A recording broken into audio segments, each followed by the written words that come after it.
Et coucou et bienvenue dans le podcast Reconnexion est essentielle, le podcast qui nous permet de nous reconnecter, d'aller à l'essentiel à partir de nous-mêmes.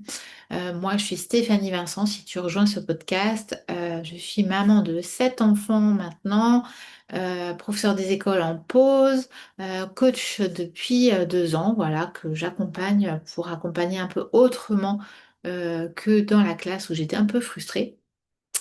Et tout ce parcours, c'est parce que justement, j'ai appris à me connaître, appris à connaître un peu mes besoins et que j'avais observé aussi chez les enfants, les mamans, dans les apprentissages un peu, que tout était relié. Tout est relié. Voilà, enfant, maman, émotion, apprentissage. Et j'avais envie encore de te parler de ça parce que depuis 20 ans à peu près, j'observe, voilà, que ce soit en classe, dans ce que je perçois dans les familles, dans ce que j'ai vécu aussi dans ma propre famille, dans les accompagnements, je vois que les difficultés en fait qui se présentent ne viennent jamais que d'un seul endroit. En fait, il y a beaucoup de choses qui s'entremêlent et c'est pour ça que l'approche tête, cœur, corps que j'ai appris à faire vraiment avec cette formation de psychopédagogie qui m'a vraiment permis de creuser. Ça m'a permis de vraiment d'apprendre que dans la tête, on a envie de comprendre, on a envie de réfléchir, on a envie d'apprendre des choses. On a l'impression que tout se passe dans la tête, mais en fait, c'est très relié au cœur et au corps. Dans le cœur, souvent on perçoit les besoins, les émotions, les valeurs, ce qui nous tiennent à cœur et tout, tout ce qui tient à cœur. Et dans le corps, il y a toutes les sensations, les signaux que nous envoie le corps, le message quand ça va pas, la fatigue, l'énergie. Et en fait, tout cela est relié. Ben oui, parce que si on n'a pas d'énergie, la tête va pas bien fonctionner. Si on a le corps qui est très très affolé par les émotions, qu'on sent qu'on a des valeurs qui sont pas nourries, etc. Et bien en fait, on va passer en mode automatique au niveau de la tête, agir, mais pas forcément de façon posée. Et le corps va lâcher aussi. Voilà, donc en fait, tout est relié.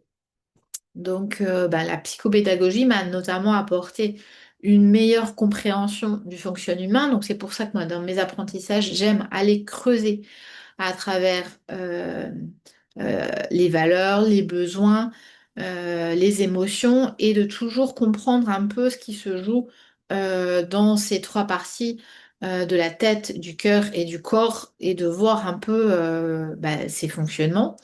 Ça m'a apporté aussi des outils variés pour apprendre à accueillir les émotions, faire redescendre, reconnecter la tête, voir pourquoi la tête elle fonctionne un peu en mode automatique et à quel moment, qu'est-ce qu'on peut faire aussi pour qu'il y ait des prises de conscience, des déclics.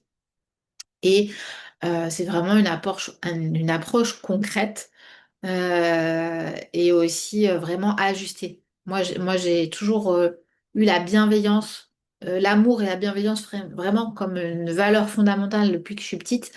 Et j'ai toujours essayé, depuis que je suis petite, d'essayer d'accompagner les amis, les clients, les élèves au plus proche de leur vie, de ce qui leur convient à eux, de leurs difficultés, et d'aller creuser et d'aller retrouver aussi leurs ressources à eux. Qu'est-ce qui va leur convenir à eux et qu'est-ce qu'ils ont déjà en eux pour s'en sortir. Parce qu'en fait, finalement, d'aller prendre des outils à droite, à gauche, mais qui ne nous conviennent pas, eh ben, ça nous fait rajouter encore un trop en plus.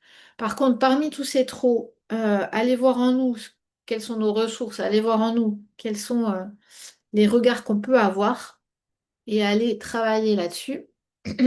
Eh bien, c'est là qu'on va pouvoir enclencher des petits pas qui seront bénéfiques et qui seront vraiment concrets et qui pourront aller marcher. Donc, voilà, il n'y a pas de solution toute faite. C'est ce que j'aime dans cette approche.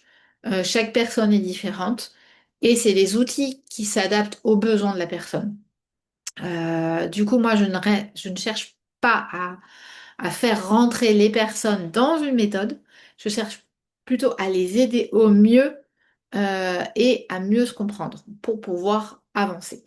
Et c'est vraiment cette idée que j'ai envie d'aller travailler dans mon sommet, voilà, qui est de redonner du cœur, de redonnons du cœur à nos vies, et sur le thème de comment vivre avec les trop sans se perdre.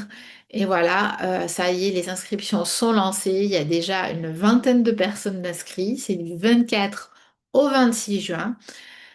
Donc du mercredi au dimanche avec des 13 ou 14 interventions, voilà, un peu plus d'une dizaine d'interventions, un peu sur tous les thèmes des traux dans notre vie et voir un peu voilà, les traux, quelles sont les prises de conscience, les déclics qui nous permettent de changer un peu ce mindset, cet état d'esprit, quels sont les